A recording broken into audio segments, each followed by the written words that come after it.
Уважаемые телезрители, в прямом эфире вы смотрите программу «Задай вопрос министру». Сегодня гость нашей студии – министр здравоохранения Анзор Гоов.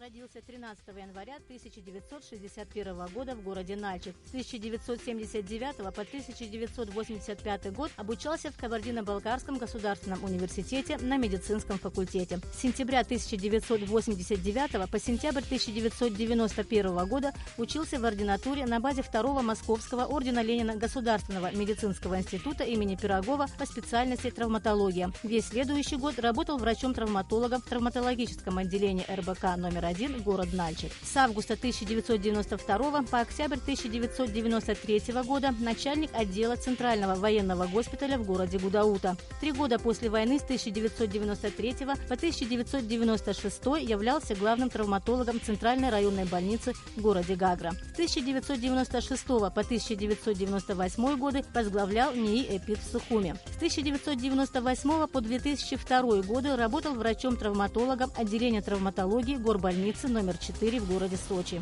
С 2002 по 2007 годы являлся депутатом Народного собрания парламента Абхазии. 10 октября 2014 года министр здравоохранения Республики Абхазия. Награжден орденом Пирогова, медалью воина Ясенецкого за выдающиеся заслуги в области военной медицины. Кавалер ордена Леона. Женат, имеет 3 детей.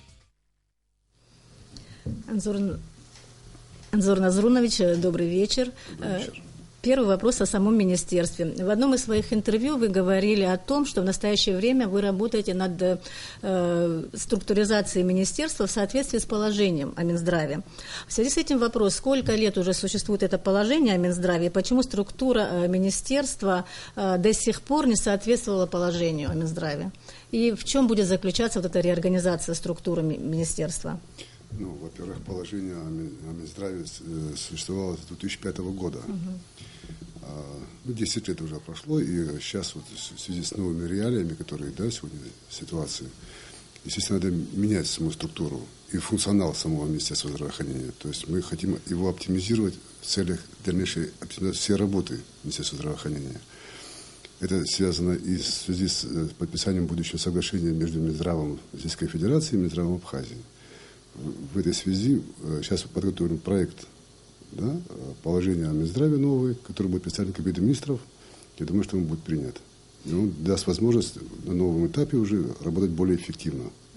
Скажите, вот вы сказали, что положение существует с 2005 года, да. И в связи с этим, скажите, что устарело, что еще, возможно, перейдет на следующий этап развития здравоохранения? Вещи, которые были в этом положении, они останутся, конечно, потому что они сегодня актуальны, вещи новые, которые есть, то есть есть новые положения, по которым есть взаимно такие связи между Минздравом Российской Федерации, сказал, и Минздравом Абхазии, и между лечебными учреждениями самой Абхазии. Взаимосвязь между ними есть, это и интернет-связь, которая будет связываться, и мы думаем, что мы будем организовывать все эти конференции и поток больных, которые отслеживают полностью весь. И надзор за всеми лечебными учреждениями, то есть структура это будет меняться полностью. Понятно. Скажите, вот такой вопрос о здоровье нашего населения. Вот некоторое время назад российские специалисты вели исследование о состоянии здоровья жителей Абхазии. И тогда были не очень хорошие результаты. И в связи с этим хотела спросить у вас, как вы считаете, какова ситуация в этом отношении на сегодняшний день? И какие-то данные могли бы вы привести? Это была проведена такая акция ФМБА несколько лет назад. Они провели такую диспансеризацию, провели состояние населения, по всем районам они проехали. И данные были, конечно, это была первая такая диспансеризация. Для нас это были, конечно, неутешительные данные. На сегодняшний день сравнивать эти данные, мы работаем сегодня по факту обращения больных в лечебное наше учреждение. Конечно, ситуация улучшилась в этом плане, но для того, чтобы говорить о том, чтобы насколько она улучшилась, это будет только после того, как мы проведем свою диспансеризацию. В этой связи мы сейчас закупили уже 2 машины для диспансеризации. Это на базе КАМАЗа, идем 3 кабинета ЭКГ, УЗИ и офтальмолога кабинета. Сейчас еще стоматологический кабинет машина стоит. И мы ждем сейчас в августе 3-ю машину, там где будет стоять флюорограф и рентген. И мы этот автопоезд пустим по всем районам отдаленным сел. И уже после сравнения, так говорят, до года будет диспансеризация всего населения. Тогда уже мы будем сравнивать, что у нас творится общественности со здоровьем нашего населения. И о чем тоже тогда можно быть сравнивать о чем-то. Скажите, пожалуйста, вот согласно этим исследованиям, в какой части вот здоровье населения страдает больше всего, страдало, по крайней мере? Вот, как вы думаете, какие основные опасности вот в этом плане? Знаете, мы ничем не отличаемся от других регионов. То есть у нас те же самые заболевания, которые на первом стоят, это и кардиология, сосудистая патология, то же самое и онкология, и туберкулез. Так что здесь мы ничем не отличаемся. Я думаю, что статистика вот на сегодняшний день, которая приведена, мы анализ делаем по заболеваемости по лечебным учреждениям, она так и соответствует. То есть на первом месте стоят сердечно-сосудистые заболевания, потом идет онкология, и дальше уже по этапу. Спасибо. В последнее время можно услышать критику в адрес министерства. Спасибо. В частности, речь идет о повышении цены на медицинские услуги, которые оказывают в наших медицинских учреждениях.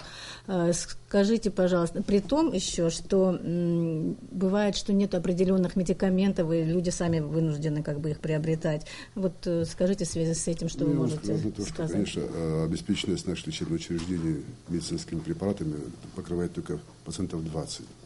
Поэтому весь этот ресурс оставили на оказание экстренной помощи, то есть неотложной помощи. То есть эти 3 дня, что мы говорили и обещали, то, что оно будет бесплатным, мы весь ресурс туда бросили. От того, что не хватает, мы не можем пока обеспечить, естественно. Это хотелось бы. Любая страна хочет, чтобы эта здоровая нация была и было бесплатное обеспечение медикаментами. К сожалению, мы сегодня из-за скудности своих финансовых ресурсов все бросили туда.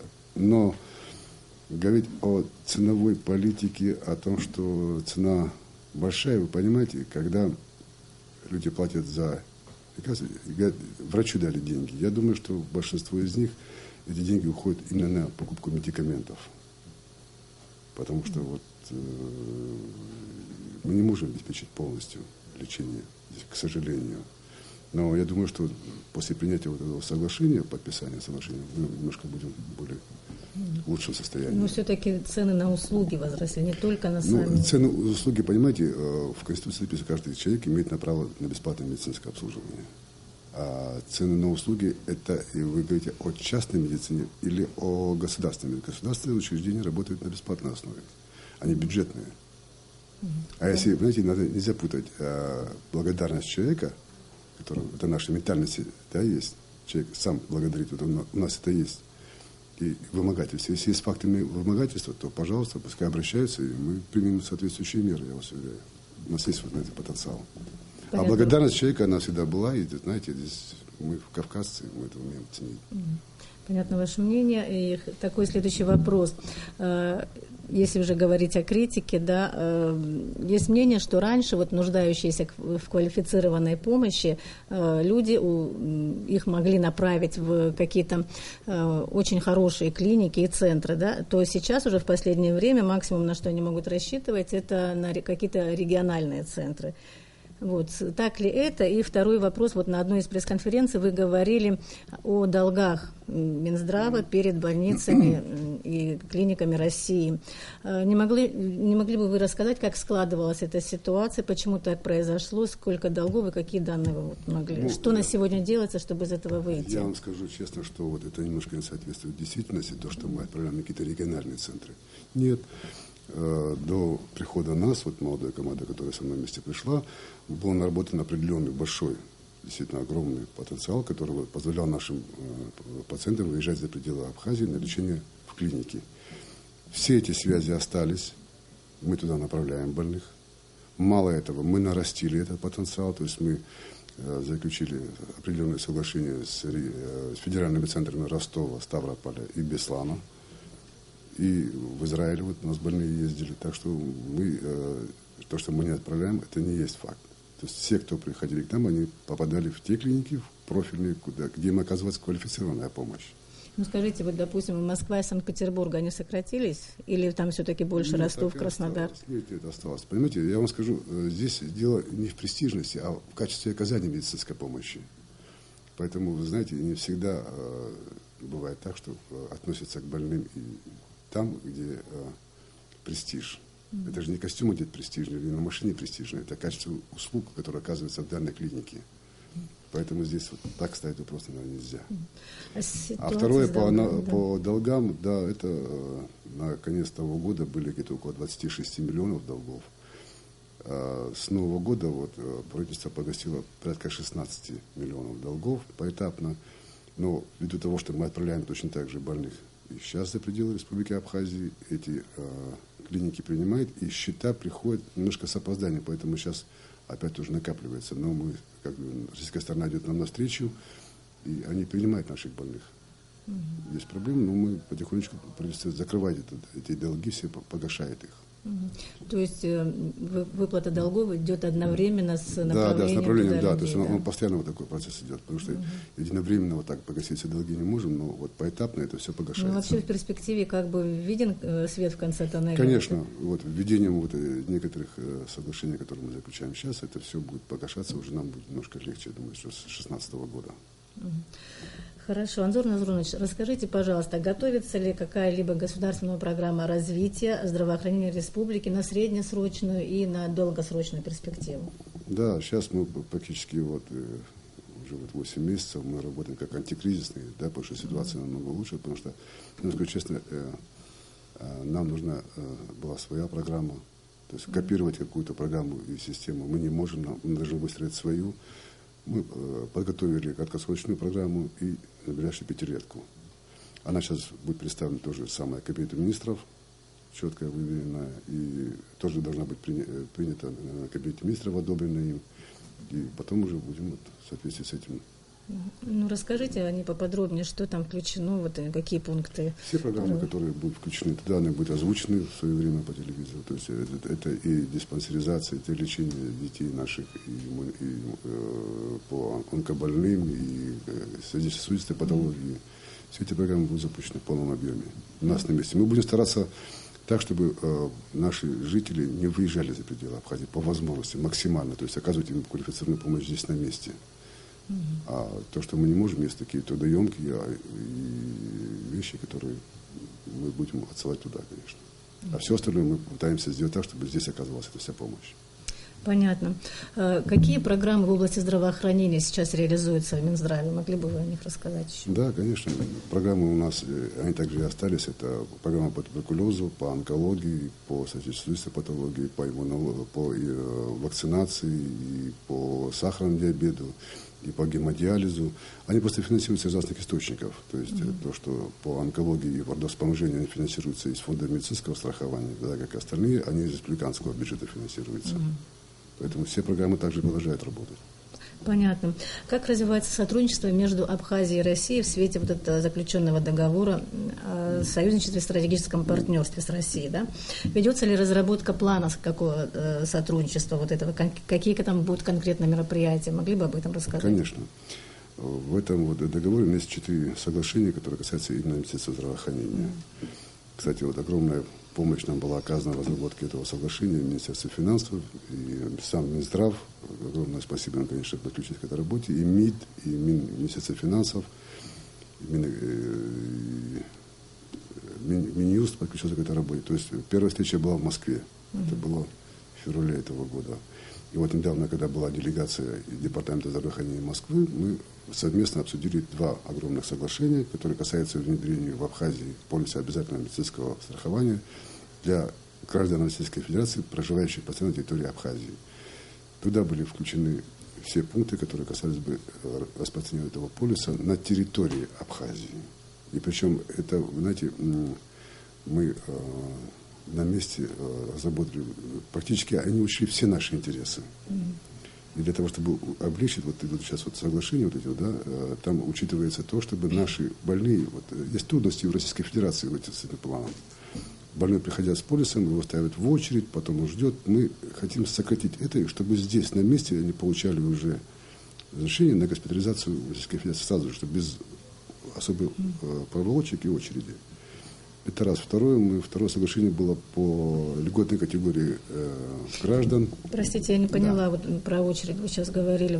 Они ставят, когда полис обязательного медицинского страхования. Как это будет осуществляться? Да, понимаете, когда они приезжают в поликлинику, российские граждане, их там обследуют и становят их в очередь на госпитализацию плановую по полису обязательного страхования. Это обязательно нашим гражданам туда надо выезжать, все, вот это длительный процесс. Чтобы сократить этот путь, то, что наши больные, чтобы не выезжать туда, там, приехать в поликлинику, там стать на очередь, потом приехать обратно и ждать госпитализацию, это долгий процесс.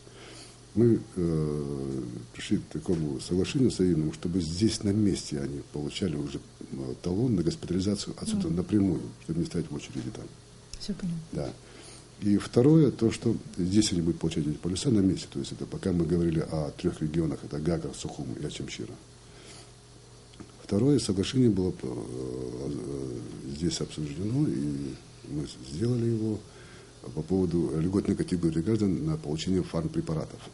То есть мы туда даже включили в льготную категорию граждан Российской Федерации. У них есть определенный список. Мы в это соглашение включили еще и наших инвалидов Отечественной войны, эту категорию граждан. И по особым заболеваниям, то есть они будут получать, и наши инвалиды, эти льготные категории фармпрепаратов. Третье соглашение было по поводу плана мероприятий по усовершенствованию нашей нормативной базы, так что и по санэпидрежиму, совместной работе. Вот эти 4 соглашения мы отправили, и, в общем-то, здесь первые 2 основных базовых были обсуждены и согласованы, как бы они не нашли противоречий, хотя Российская Федерация, я вам говорю, просто на практически 99% учла наши интересы. И мы, в общем-то, за это благодарны, и огромное спасибо, то, что они относились к этому с пониманием.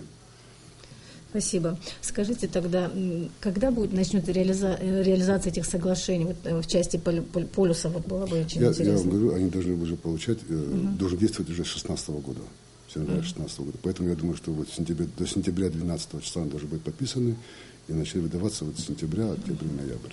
Для того, чтобы они уже пользовались с Нового года. Скажите, поменяем тему немножко. Многих людей интересует, когда заработает Гудаутская ЦРБ, районная больница, да? В чем заключается причина задержки открытия этой больницы? И ведь уже как бы построена, и в принципе... Столько всего, конечно, да. Ну, там есть некоторые недоделки, скажем так, да, технического характера и строительного характера. Я думаю, что вот сейчас вот они устраняются, это первое. Второе, из-за того, что задержка была финансирования по поводу оборудования закупки, да, вот сейчас мы начали уже закупать оборудование, которое поступает поэтапно. Вот мы купили как раз таки аппараты УЗИ, отдали, и дыхательные аппараты искусственной вентиляции желудки для реанимационного зала. Мы закупили, да, сейчас вот рентген и флюорографы мы поставим, то есть поэтапно мы сейчас дооснащаем его медицинским оборудованием. Я думаю, что к концу года уже он заработает. Если будет своевременное финансирование, что будет быть оборудование. Скажите, вот в перспективе, вот в ближайший год, полгода, какие еще медицинские объекты, возможно, будут открыты или после ремонта, или есть такие? Ну, в рамках комплексного плана мы должны запустить также и туберкулезный диспансер, также мы должны психиатрию, клинику мы уже запустили, и второй корпус республиканской больницы должны запустить. Это в рамках комплексного плана мы должны их запустить. Также на следующий год у нас стоит, вот в этом году должны начать мы реконструкцию Кварчевской больницы. В следующем году мы должны сдать ее уже, даже готовую к концу года следующего. Сейчас что там происходит? В Кварчале что сейчас происходит? Сейчас как раз таки идет обсуждение этого вопроса, не обсуждение, а проект, сметная документация, которая была представлена по реконструкции больницы, идет. И вот в этом году, если будет финансирование, вот должно быть, начнем на какие-то строительные работы уже, чтобы к следующему году уже закончить и оснастить ее соответствующим оборудованием. В сфере здравоохранения в Абхазии не так давно произошло такое знаменательное событие. Это открытие московской клиники ЭКО Альтравита. Альтравита. Чем конкретно занимается эта клиника и какие перспективы у нее здесь в Абхазии? Ну, эта клиника одна из ведущих в России по вопросам бесплодия. Конечно, мы эти вопросы, понимаете, это касается вообще как бы демографии нашей. Ну, немало пар, которые нуждаются в этой помощи. И Альтравита охотно откликнулись на эту нашу просьбу, приехали сюда. И, в общем-то, знаете, вопросы вот этой демографии, экстракорпорального оплодотворения, они стоят такие острые. Не только у нас, они и в России, и во всем мире стоят. И они нам оказывают сейчас действительно огромную помощь в этом плане, в плане обследования наших пар, и в плане самого экстракорпорального оплодотворения у себя на своей базе. У них огромная база, и банк данных огромный. Почему именно эта клиника? Как-то там шел выбор? Каким был образом? выбор. Почему Мы выбор работали, вот до этого мы остановился? работали и в Сочи, и там, но я вот был в Москве, и Минздрав России посоветовали туда, и нас пригласили. Я был в самой клинике, действительно, она самыми передовыми технологиями пользуется. И я вам скажу честно, на должном уровне. Мало того, они откликнулись в том плане еще, что нам удобно, они приезжают сюда ежемесячно.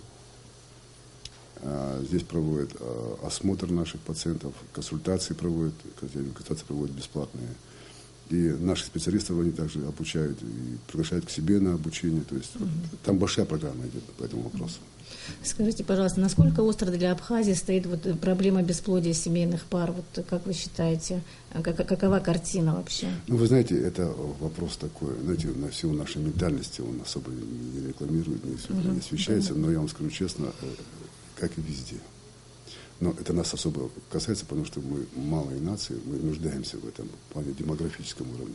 Поэтому всякая пара, которая приходит вот с такими проблемами, мы должны им помочь. Мы обязаны помочь. Раньше это было, знаете, немножко накладно, потому что это стоит огромных денег. И наши пациенты выезжали туда на обследование, потом на стимуляцию, а потом на саму посадку. Вот с альтравитой мы немножко по другому пути пошли. То есть первичный этап весь они здесь проводят. Поэтому цена вопроса, основная подготовка там, она немножко сократилась. Цена вопроса, поэтому мы сегодня в состоянии оплатить им их процедуры там. Понятно, что клиника работает совсем недавно, но все-таки могли бы вы сказать, есть конкретные какие-то уже, не знаю, результаты или какая-то статистика, которая может... Ну, они только вот начали, мы 2 месяца уже, они были дважды здесь, отбирали уже протоколы, есть, по которым уже поехали. Насколько я знаю, вот одна пара уже удачно.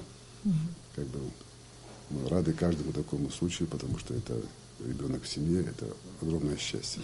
Понятно. Я думаю, что, знаете, всегда это надо дать семье желанного ребенка.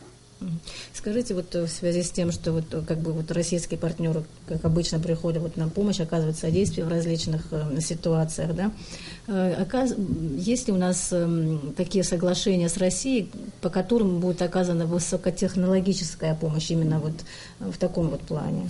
Вы знаете, вот как в этом вопрос очень устроился, с этого года вот высокотехнологическая медицинская помощь, она дана обязательно медицинского страхования в России. Когда мы это вопрос стал, то есть мы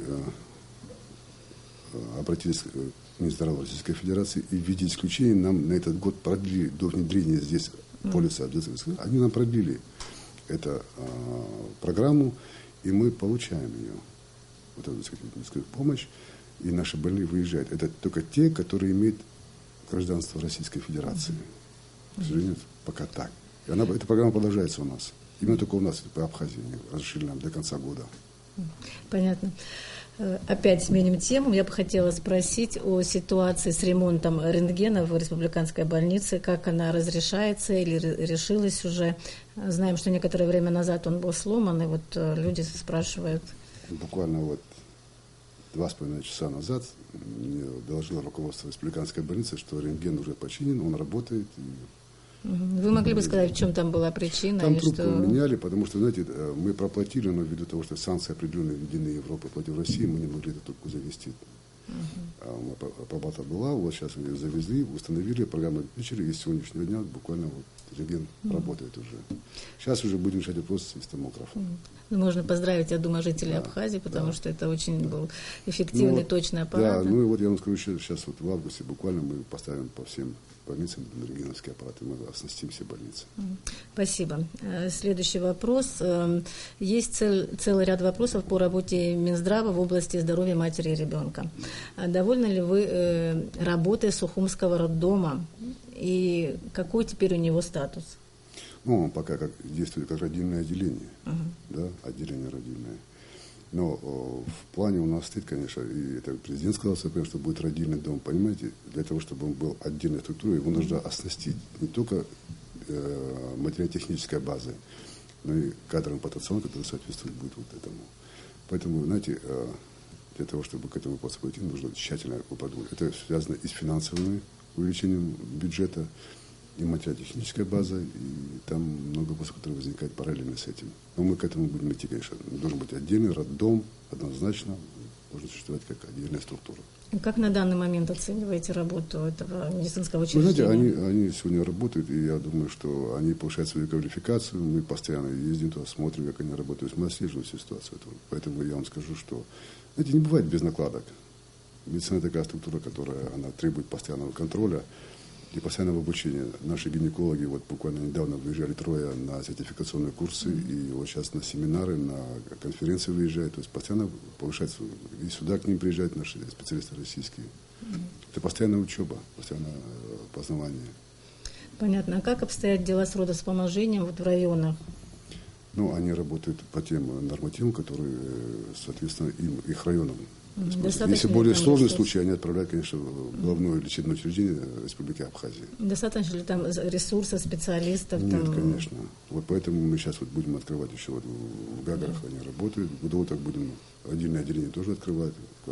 Кварчал, по Чамчирах мы должны сделать нормальную службу. То есть сейчас будем развивать эту службу, потому что вопросы материнства, детства, они стоят везде острые, и мы будем всячески помогать им. Скажите, а что вы думаете о создании перинатального центра вот в роддоме? Вы знаете, я по этому поводу говорю слова моего одного очень хорошего знакомого. Он сказал, какая разница между мечтой и иллюзией. Иллюзия – это то, что не сбывается, а мечты. Вот мы мечтаем об этом. Я думаю, что наша мечта сбудется, и он будет у нас. Это очень дорогое удовольствие, я вам скажу, перинатальный центр, но он должен быть. Ну, продолжая эту тему, хотелось бы узнать, какие методы лечения будущим матерям будут применяться в наших роддомах. Ну, сейчас как раз стоит вопрос, мы закупаем оборудование, это для малоинвазивной хирургии, то есть мы постараемся малоинвазивными методами лечения все это делать. Сейчас вот эти программы, они развивают то, что сейчас признано Всемирной организацией здравоохранения, Российской Федерации, это вот отдельные палаты матери и ребенка, там, где они совместно, раньше же их отдельно держали, сейчас они совместно, это по новым программам. То есть они постоянно развивают эти программы. Ну, вот объясните людям малоинвазивно, что это значит. Ну, знаете, это эндоскопическая операция. Если так по-русски сказать, без больших разрезов. Понятно. Это уже проводится или еще Нет, только в перспективе? Они могут делать, но вот сейчас мы закупим это оборудование, они начнут уже делать здесь, конечно, это оборудование мы заказали уже. Понятно. Когда речь заходит о новорожденных, сразу поднимается целый ряд вопросов. Например, как вакцинация, иммунизация. Скажите, пожалуйста, вот некоторые взрослые, некоторые родители, они стараются как бы избегать прививок, считают, что это вредно. Скажите, как вы считаете, это правильно? Я думаю, что иммунизация должна быть. Она необходима. Если бы это было необходимо, то Всемирная организация здравоохранения и в Российской Федерации везде она не применялась бы. Она более широкие слои населения, детского, да, они охватывают, и многие заболевания, которые были раньше в детстве, они исчезли уже. Я считаю, что это надо делать иммунизацию. А что вы считаете по поводу такого мнения, что все эти вакцины завозятся из Грузии? Вы знаете, это немножко не так. Этим занимается ЮНИСЕФ, это международная организация, и эти самые вакцины, они бельгийские. Здесь разговор идет о чисто транспортной составляющей. Они идут транзитом через Грузию. Мы встречались с руководством ЮНИСЕФа, и вот буквально на днях были и со Всемирной организацией здравоохранения. Мы ведем как раз сейчас с нашим МИДом активные переговоры о том, чтобы поменять маршрут такой доставки. возможно? Ну, мы над этим работаем, это не просто так сделать. Но я вам говорю, что это чисто транспортная составляющая, не более. Сами препараты, они качественные, вакцины, но в этом плане мы вот уже начали эти переговоры с ними, и наш МИД тоже нас в этом плане поддерживает. Ну вот скажите, в последнее время действительно стало, вот если в советское время нам все время говорили, что вакцинация это обязательный момент, то сейчас это как бы, ну не то, что даже не модно, и как-то, ну действительно люди стараются это избегать. Как вы считаете, насколько это опасно? Ну, это, вы знаете, это не опасно, это не более опасно, чем все остальное. Но процессы иммунизации, они должны быть проведены. В этом плане мы вот сейчас проводим как раз работы с Министерством образования, совместно созданы механизмы, созданные для того, чтобы это более обширно освещать и в школах, и в садах, и объяснять родителям, что это нужно, для чего нужно. Тут просто надо понимать вопрос, для чего это делается. Когда это все разъяснительная работа будет, да, то я думаю, что все многие вопросы снимутся. Она необходима. Скажите, вот вы вчера встречались с представителями организации Глобального альянса по вакцинации и иммунизации детей. Основная их цель приезда в Абхазию – это узнать, как обстоят дела. Вот какой у них вердикт и чем они могут помочь? Ну, я вам скажу честно, это, в общем-то, у них вердикт был один, то, что действительно наш календарь вакцины признан самым лучшим. И они очень довольны нашей работой, то, что наши врачи проводят такую работу, в общем-то, охват населения большой. И они даже сказали, что вы намного лучше работаете, чем остальные другие страны, в которых они побывали. То есть это говорит о самосознании родителей. То есть здесь определенную работу уже провели и Минздрав, и наши педиатры, и Минобразования. Это успех, конечно, огромный у них. Скажите, пожалуйста, а каково ваше отношение и отношение министерства к такой ситуации, когда наши граждане уезжают на лечение в Грузию? Вы хотите мое мнение личное или Министерство здравоохранения? Можно сказать, что это мнение министра и мнение человека, гражданина. Как гражданина, как кабардинца, добровольца, я, знаете, во-первых, Минздрав в Абхазии с Министерством здравоохранения Грузии никаких контактов не имеет. Это было наглядно видно недавно, когда мы узнали, что назначили главным врачом на нашей территории в одной поликлинике из Грузии, мы эту поликлинику закрыли. А в плане выезда, вы знаете, я отрицательно отношусь к этому. Честно скажу, отрицательно. Но запретить не могу ни одному человеку. И когда жизнь связана, вот сказать, что не езжать, не могу. Мы стараемся помочь им, чтобы выехать в Российскую Федерацию, но не все могут, и вот по времени, и поэтому уезжать. Запретить не могу, но я к этому, мое отношение отрицательное. И до признания Грузии и Абхазии я никаких контактов, я думаю, что Минздрав Абхазии не будет иметь с Минздравом Грузии. Это мнение нашего Минздрава. Понятно. Спасибо. Можем ли мы ожидать в скором времени, что в Абхазии будут проводиться высокотехнологические виды анализов, позволяющие на самых ранних стадиях определять, возможно, хромосомные какие-то сбои и прочее? Вы знаете, некоторые виды анализов, они единичные. И для того, чтобы их просить 1, 2, 3 анализа в год, которые делаются, я думаю, что это даже сказать, знаете, нерентабельно, целесообразно, это немножко неправильно сказать. Просто легче их отправить туда, вот даже ту же клинику Альтравиты, где это будет сделано качественно и на должном уровне. Это единичные анализы такие, генетические крови, то здесь, я думаю, что никаких таких проблем не возникнет. Чтобы покупать это оборудование, которое будет простаивать годами, немножко такие деньги. Стоит огромные деньги и определенной квалификации. Многие наши граждане, они не очень доверяют нашим лабораториям и всегда рады, когда их биоматериалы вывозятся за границу, за пределы Абхазии. В связи с этим хотелось бы узнать, как Министерство здравоохранения обеспечивает сохранность этого биоматериала, потому что если в случае неправильной транспортировки, насколько понятно, там и результат, и весь анализ может быть неверен, как и само лечение. По этому поводу у нас было проведено 2 коллегии Минздрава. Сейчас идет проверка всех лабораторий. То есть мы все, что возможно сделать. У нас есть неплохие лаборатории. То есть на определенные виды анализов мы делаем запрет на вывоз нашего биоматериала. И есть категория анализов, которые должны делаться только здесь. Почему? Какие, например? Все анализы практически, биохимия, анализы крови и всего остального, они должны делаться у нас на месте. Практически все, и на эндокринные заболевания, на все это. Но есть те анализы, которые ввиду наших, это сложные, как генетические анализы, все это немножко или гистологические, пока еще. Но сейчас мы будем закупать оборудование гистологическое, которое будет одно из лучших, кстати, на юге России. Там это будем все делать здесь. А вывоз биоматериала мы будем ограничивать в строгом соответствии с теми законами, которые и в Российской Федерации действуют, и у нас действуют. Мы будем приводить это в порядок. То есть вы считаете, что некоторые наши лаборатории не на достаточно высоком уровне? Да, на должном уровне есть такие лаборатории у нас. И сейчас как раз идет проверка этих лабораторий. Всех создана комиссия, которая работает на постоянном режиме. Проверяются все лаборатории. Анзор Назрунович, какая работа ведется в сельских районах Абхазии? Сколько на сегодняшний день существует сельских медпунктов? Об этом, где-то больше каково 60, их оснащение, какие проблемы? Больше 60. Как раз мы ездим с моими замами, это Батал Ревазович и Тамаз Муромович. Мы ездили и в Гагры, и в Галии. Мы сейчас проверяем работу их. Ну, вот когда вот как раз вопросы оптимизации, то есть мы смотрим, что можно объединить некоторые ФАПы, то есть их количество, да, сократить и оптимизировать, и дать им функционально больше способностей, при этом оснастить их больше, эти средства дать им больше, да, и оснастить их лучше, и дать им транспорт для того, чтобы они охват остальных сел у них тоже был. Но эти средства пустить именно на них, на оснащение и на качество улучшить их. Результативность вот этого как бы отношения вы уже просчитываете, да?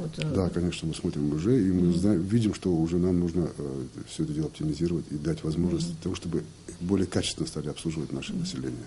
За счет того, что мы будем доплачивать им, да, вот эту сумму, которую мы некоторые сократим, мы дадим возможность этим оставшимся работать лучше и эффективнее.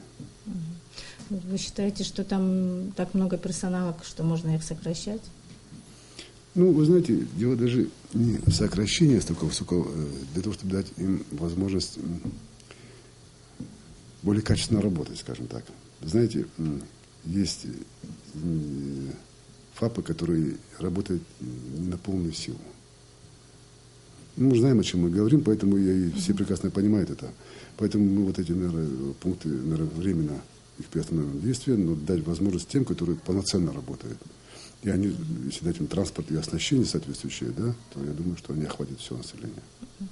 Вы уже немножко затронули тему диспансеризации населения. Да. Вот скажите, пожалуйста, как будет готовиться вот это, как бы, я как понимаю, масштабное мероприятие Минздрава? Вот расскажите его основные этапы. Ну, мы, во-первых, сейчас мы начнем с начала, сейчас как раз вот, я сказал, что вот сейчас третья машина придет, и этот автопоезд, мы вот составляем график посещения отдаленных сел эти автомобили. Вот этот автопоезд будет ездить по отдаленным селам, а всю остальную нагрузку будет делать районные больницы. Причем специалисты, которые будут ездить, они будут из центральных районных больниц и головного лечебного учреждения Республики Абхазия, то есть Республиканской больницы.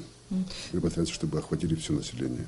Скажите, будет создана база данных? Да? Конечно, единая база данных, информационная система будет вся работать. То есть это будет наша база данных, который может в последующем, вот, когда мы поймем, чем у нас народ болеет, ранее выявляемость и все, тогда мы поймем, что народ, и тогда, может быть, мы подойдем к вопросу о внедрении у нас своего полиса медицинского страхования. Пока мы не знаем, чем народ болеет, сколько стоит вот один случай, мы не можем об этом говорить. Вопрос о специалистах. Насколько остра кадровая проблема? Отправляет ли сегодня Минздрав на учебу студентов именно вот в какие-то определенные вузы, на определенные специальности? И вот можно рассказать, на какие курсы повышения квалификации отправляются наши медики? Ну, знаете, кадровый вопрос, он везде тяжелый. Это дефицит всегда был. У нас, понимаете, в чем дело произошло? После войны он был, вот, период блокады, вот этот провал поколения, он у нас выполнен, не по нашей вине. Да?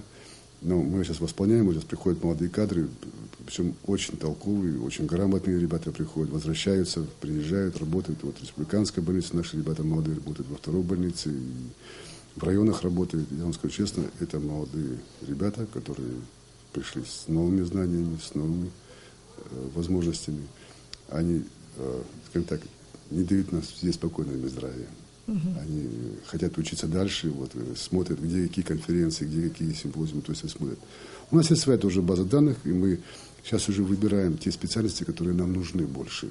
Отдаем приоритет терапии, гинекологии, педиатры, онкологи. То есть у нас есть приоритетные специальности, которые мы в первую очередь чем нуждаемся. И мы стараемся, наши вот студенты, которые дипломное образование, постдипломное образование, мы делаем отбор сейчас в этом плане. И отправляем и в ординатуру, и на учебу по тем специальностям, которые мы остро нуждаемся. А где повышает квалификацию? И кто повышает квалификацию? У нас есть специалисты, которые обучаются и по кардиохирургии, и по сонопедии, и по педиатрии в клиниках ведущих в России. Могли бы сказать, вот, когда последний раз вот, группа наших врачей куда-то выезжала? Я же сказал, недавно буквально приехали трое гинекологов, вот была конференция, как раз, и сейчас вот намечается еще конференция в Сочи по гинекологии, по хирургии в Москве. Вячеслав Фератович Абулба выезжал тоже со своими хирургами, урологами. То есть, там, где есть ведущие клиники проводят. Это была всероссийская конференция, они выезжают туда и присутствуют при них, и принимают участие в нем активно. Спасибо. Известно, что мандат комиссии «Врачи без границ» как бы завершился, истек. И значит ли, что это те специалисты, которые работали по борьбе с туберкулезом? Да. А значит ли это, что работа Минздрава с туберкулезом будет приостановлена? Нет, почему? Эта программа Как была это приостановлена в прошлом году еще, ЮНИСЕФ. Но эта программа уже не остановлена, она продолжается и уже на своем бюджете. Она идет, программа и дальше развивается. Кстати, вот в этом контексте диспансеризации она будет расширена даже. Когда мы ранее выявляли будет туберкулеза, мы будем расширять эту программу. Понятно. Поговорим о наркомании. Обсудить эту острую проблему. Это очень Давайте мы будем говорить о наркомании, проблема. о наркозависимых. Наркозависимость. Так будет правильно назвать. Как-то название такое немножко, Да. А какие меры принимает министерство для борьбы с наркоманией? Насколько успешно проходит эта борьба? Скажем, вот такой вот письменный вопрос был от телезрителя. Имеется ли у нас база данных по наркозависимым? Знаете, эта проблема во всем мире существует. Понятно. Поэтому, знаете, мы не исключение. И лечением наркозависимости мы снимаем абстинентный синдром. А реабилитация и все, вот сейчас вот есть при наркодиспансере, есть, они создают свое сообщество, которые они друг друга помогают и выходят. То есть реабилитация, это социальная проблема уже становится. После снятия наркозависимости, то есть они должны проходить определенный курс. И создание вот у нас такого центра реабилитации, он, конечно, необходим. Но пока они создают свои сообщества и помогают друг другу. Здесь нужно желание и воля самих. Понятно. Есть ли вот база по, допустим, людям с другими заболеваниями, онкозаболевания там, или да, туберкулез? Конечно. И это в онкодиспансере, который возглавляет сегодня Лев Забедович Аргун, он уже 20 лет работает, и создана база эта. И она единая центральная база. Кстати, и вот после действия, что мы не успеваем за тем, что, понимаете, эта база увеличивается постоянно. Ее надо финансировать. И не имея определенный запас, да, медикаментов для этого, тяжеловато им, конечно. Поэтому здесь необходима помощь им в этом плане. Скажите, проводит ли Минздрав такую профилактическую деятельность, профилактические мероприятия среди молодежи, среди детей, вот по что вредно употреблять алкоголь, наркотики? Курить, вот на нас какие мероприятия обычно вы проводите? Создан постоянно такой механизм вырабатывается вот как раз по этому плану. Вот, Минздрав и Минобразование, они постоянно работают, как раз, и ЮНИСЕФ, они работают в этом плане в садах, в школах, идет работа постоянная, которая будет. И, кстати, вот программа, которая учреждена Минздравом, АГОЭСРА, которая есть, то есть она будет объяснять все это. Практически будет работа вести, она ведется сегодня. Насколько сегодня Минздрав способен охватить и контролировать инвентарь медицинский, который используют в различных клиниках, в той же стоматологии, там, вот об этом могли бы вы рассказать? Идет ли как контроль и насколько вообще можно это контролировать? Вы знаете, если этим занимается санэпидстанция, они проверяют. Но ввиду того, что кадров не хватает катастрофически во всех районах и в Сухуми, они проводят работу. Но здесь особое внимание должно быть на самосознании самих работодателей, которые работают там. Они должны сами понимать, что всякое осложнение может повлечь за собой. Поэтому основная ответственность должна и самосознание должно быть у них самих. Поверьте мне, без этого, от того, что мы день и ночь будем стоять над ними с палкой, этого не поможет. Они должны сами понимать и сами этого контролировать себя. Понятно. А ведется ли работа над формированием списка жизненно важных лекарств? И дальнейшая регуляция цен на них какова? Да, есть. Он готовится, этот список. То есть план он уже разработан практически. Мы его дадим Минэкономике. Естественно, этот список в России, там более, по-моему, 700 и 800 наименований. У нас он где-то порядка 250. Этот список есть, и мы будем регулировать эти цены, чтобы не отпускать их в вольное плане. Мы должны влиять на эти цены, ценовую политику, на эти лекарства. Проект этого будет представлен Минэкономике, и будем Какие категории лекарств будут туда входить? Ну, я же говорю, там более около 250 наименований, сейчас перечислять их всех. Ну, там смысла нету. Это кардиологические, это острые необходимости, которые повседневные вот такие вот лекарства, они должны быть учтены в этом плане. Спасибо. И каковы дальнейшие планы министерства, направленные на улучшение ситуации в сфере здравоохранения? Вот об этом что вы могли сказать. Ожидаются ли какие-либо еще договоры с иностранными клиниками, там, например, или с какими-то партнерами другими, которые могли бы как-то работу улучшить? Планы большие, надо сделать так, чтобы, знаете, наше население не болело. Это идеальный вариант. Но, к сожалению, так редко когда бывает, но у нас вот подписано такое соглашение не только вот с регионами, но у нас подписано соглашение с клиникой Рошаля в Москве. Также подписано соглашение у нас с Федеральным центром охраны здоровья детей, там академик Александр Александрович Баранов. Мы также думаем расширять этот список лечебных учреждений, которые помогут нам в этом развитии. Но я вам еще раз говорю, что мы будем особое внимание уделять своей медицине. Мы будем ее развивать и сделать так, чтобы максимально привести к тому, чтобы наши жители получали здесь необходимую помощь на месте, не выезжая. Это единственная наша надежда, то, чтобы наши специалисты будут повышать свой уровень, и все наши пациенты будут лечиться у нас. Это будет престижно, во всяком случае. Было бы хорошо. Анзор Назрунович, теперь вопросы, которые пришли к нам от телезрителей, это вопросы на электронную почту в основном, но некоторые вопросы мы записывали по телефону. И давайте я вот озвучу первый вопрос. Здравствуйте. Почему такое заболевание, как Паркинсон, признак дрожания и тремор рук, Минздрав Республики Абхазия не вписывает в особый перечень болезней, подлежащих бесплатному обеспечению лекарствами? Эта болезнь неизлечима, но продлить жизнь подольше людям мы просто обязаны. С уважением, Пахоменко. Ну, это вот как раз тот случай, когда я говорю, что льготные категории граждан, получающих бесплатные медицинские лекарственные препараты. Это как раз заболевание туда входит. Так что с 2016 года он будет получать его бесплатно. Ну, во всяком случае, мы до сих пор еще никому не отказывали. Ежемесячно, вот, да, из-за того, что финансирование слабое, Минздрав порядка 1,5 миллиона рублей тратит на помощь людям, которые приходят к нам. Как бы просто адресно, да? Мы просто адресно даем, когда к нам приходят, не даем это. А вот с 2016 года, в плане после подписания соглашения, эта вся категория граждан будет получать бесплатно эти медицинские препараты. Спасибо. Следующий вопрос такой. Какая помощь оказывается онкологическим больным в Абхазии? Ну, они сейчас пока, вот мы сейчас онкологической больнице Чекасовке, она тоже стоит в комплексной плане, что запустить. Сейчас вот мы ждем оборудование, которое постепенно поступает. И они, сегодня поликлиническое отделение работает, а операционный блок у них пока в Агудзерах, но в плане лечения и препаратов они получают у нас на первую и вторую линию.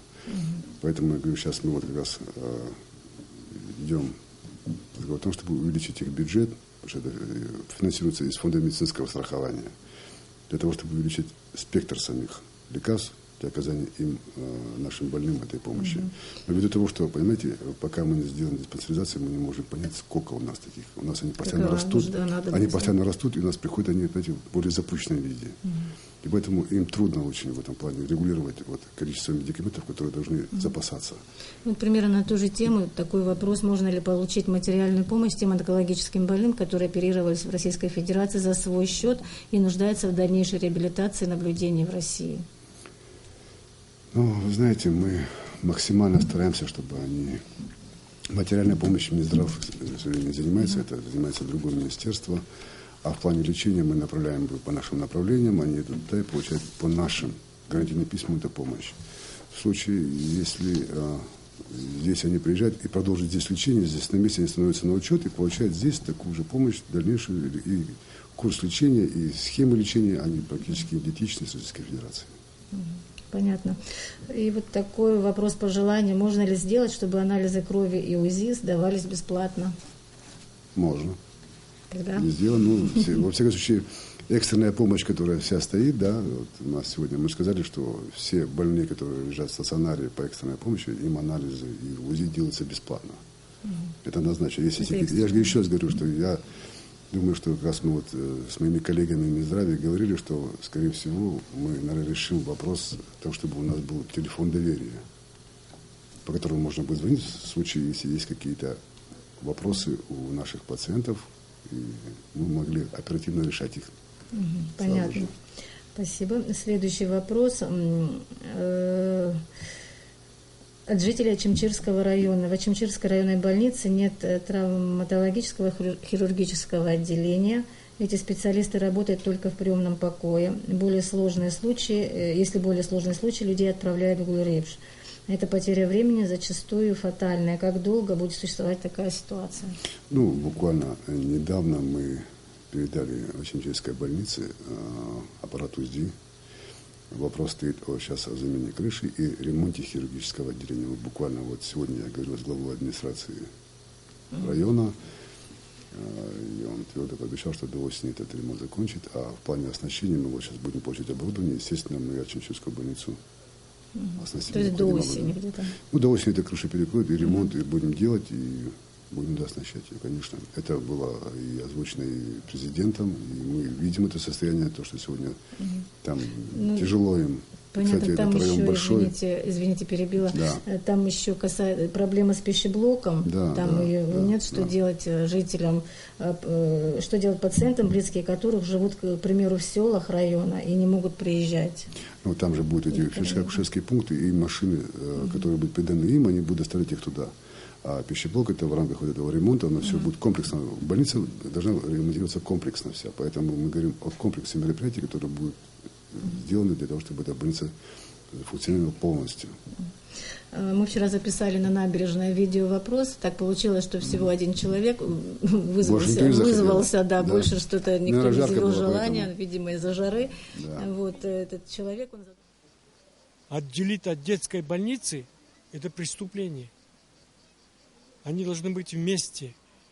Во-первых, это сокращение штатов идет, единая лаборатория, единые консультанты, единые... Все. И взяли каким-то образом взрослую поликлинику, затолкали в детскую больницу.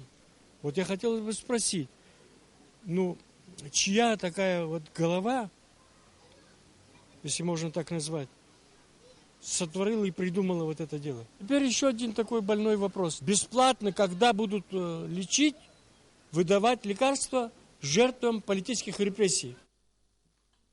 Такой вопрос, извините, он пожилой человек, видимо, накипело. Его довольно-таки эмоциональный, я его очень хорошо знаю. То, что при детской больнице, там поликлиника, они были в свое время вместе, действительно. В плане оптимальной работы, конечно, это был бы, наверное, идеальный вариант. Чья голова и что сейчас мы не будем искать, виноватых. Я думаю, что это будет неправильно сегодня ворошить все это дело. Я думаю, что просто надо будет сейчас подойти к этому просто, наверное, все-таки более комплексно и решить проблему один раз. Я думаю, что мы еще раз подумать на эту тему.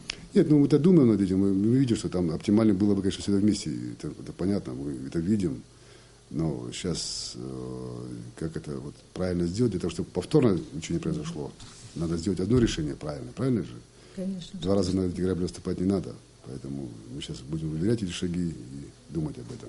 Это раз. Второе, в плане того, что когда будет бесплатно лекарства выдавать, на этот вопрос я уже дважды ответил, это будет. Но, насколько я знаю, к нам обращаются такие пациенты, мы никому еще не отказывали. И денег с них не берут. Они обращаются к нам в Минздрав, и мы всем помогаем. Нет ни одного человека, который пришел бы в Минздрав за медикаментами, и мы ему отказали. Я такого на своей памяти не помню. Мне рассказал там немножко ситуацию, что он там часто болеет, заболел, пришел в поликлинику куда-то, я не уточняла в какую, но сказал, что там ему пришлось заплатить какую-то сумму денег, хотя он предъявил документ о том, что он является хотя у нас, по-моему, нету так, чтобы деньги, чтобы услуги были официально оплатными. Только я говорю, что благодарность и вымогательство – 2 разные вещи. Если там просто, может быть, не поняли его, но если бы он обратился к нам, я вас уверяю, что мы помогли бы ему и без всяких разговоров. Понятно, спасибо. Следующий вопрос задают сотрудники Сухумского роддома. Они спрашивают, когда сотрудникам Сухумского роддома будут выплачивать обещанную 15% надбавку к зарплате. Знаете, в марте, по-моему, Госдума ратифицировала этот договор, и деньги просто еще к нам еще не пришли. Задержка финансирования идет. Они будут выплачены с Нового года, всего с индексацией всей. Понятно. Ну и вот примерно на ту же тему от профсоюза медработников республиканской больницы в количестве 640 человек. В конце осени 2014 года было обещано, что с января 2015 медикам будут выплачивать повышенную зарплату. Уже практически август, но этого не происходит. Сотрудники городдела здравоохранения уже получают повышенную зарплату, в то время как мы, медики, которые относятся к Минздраву республики, пока нет. Кроме того, в Минфине уже заявили, что деньги перечислили и выплачены. Просьба разобраться. И вопрос, когда нам будут выплачиваться деньги, то есть повышенная зарплата? Ну, я только что ответил вопрос. У нас разные источники финансирования. Городские больницы финансируются за счет бюджета города, как и района. Мы же сидим как бюджетники чистые, поэтому вот деньги вот придут, финансирование федерального бюджета Российской Федерации, но тут же мы платим все. Понятно. Нигде их деньги не пропали. Понятно. Жительница Сухума спрашивает, возможно ли устроить так, чтобы медаппаратура, в частности слуховые аппараты и необходимые к ним аксессуары, можно было бы приобрести в Абхазии в определенных аптеках или магазинах. Сейчас мы ездим в Россию за этим, покупаем там аппараты и батарейки к ним. Да, конечно, у нас обращаются наши граждане за этим делом, мы уже видим, что это не часто, скажем так, но и нередко. То есть мы сейчас будем заказывать, наверное, выйдем на одну из компаний, которая сможет нам поставлять это все, и здесь на месте. Понимаете, эти слуховые аппараты, они должны быть еще и... Там же программное обеспечение еще есть в этих слуховых аппаратах. Поэтому вопрос просто привести аппараты, просто поставить их, это не решение проблемы. Здесь надо привести эти программное обеспечение и самих специалистов, которые это будут делать, и аудиометрию, и все остальное. Его надо решать это в комплексе. Поэтому мы вопросы сейчас пытаемся решить на должном уровне. Только поэтому, но мы эту проблему знаем и пытаемся это решить сейчас. Спасибо, понятно. Мы сейчас все вопросы решаем по мере поступления. Вот, знаете, мы анализируем, вот мы почему ездим постоянно все по всем районам, то есть и по ночам ездим, и днем ездим, и спрашиваем у населения. То есть мы, никто из нас на месте не сидит, у нас штат даже не хватает для того, чтобы вот ездить. Мало. И мы хотим, чтобы увеличить его, чтобы и проверяющие, и надзорные органы у нас работали свои. И мы сами буквально в таком антикризисном, я скажу, что стоять и ездим, сами это все проверяем и видим на местах саму проблему. Для того, чтобы решить проблему, надо знать ее изнутри. Поэтому то есть вы мониторите ситуацию постоянно? Мы постоянно мониторим ситуацию. Ездим по районам, по больницам, по поликлиникам, везде сами мониторим все это. Еще один вопрос. Бывают случаи, пишут нам, когда по направлению Минздрава люди приезжают за лечением в клинике Краснодара или Москвы. Однако там их не принимают, ссылаясь на большую задолженность Минздрава. А как Минздрав может избежать таких ситуаций, когда больные люди подвергаются стрессу? Вы знаете, наверное, немножко не так. Мы вот с Нового года, прежде чем отправить больного на лечение, да, по нашему гарантийному письму, мы пока ответ не получим от них, то есть мы посылаем запрос, готовы ли они принять нашего больного. Они нам выставляют счет и подтверждение на госпитализацию. Без этого мы одного больного не отправляем. Только после подтверждения того, что они готовы его принять, только потом мы его отправляем туда. Без этого есть некоторые больные, просто которые говорят, знаете как, дайте нам гарантийное письмо, мы там сами все уладим. Мы им объясняем, что так не положено. То есть они нас требуют, то есть мы не даем, но они все равно едут туда, как бы, и вот начинают вот эти непонятные вещи, поэтому происходит. Минздрав же как структура, да, мы, вот как я сказал еще раз, мы отсылаем запрос в клинику, когда они дадут ответ, что они готовы принять этого больного, только потом мы уже целево направляем этого больного на лечение. Анзор Назрунович, спасибо большое за беседу, спасибо, что приняли участие в нашей программе. До свидания. Спасибо вам, что не мучили. Уважаемые телезрители, в нашей передаче принимал участие министр здравоохранения Анзор Гулов. В следующую пятницу, 7 августа, гостем нашей передачи будет министр культуры Эльвира Арсалия. Присылайте ей свои вопросы по электронной почте вопрос.министру@gmail.com.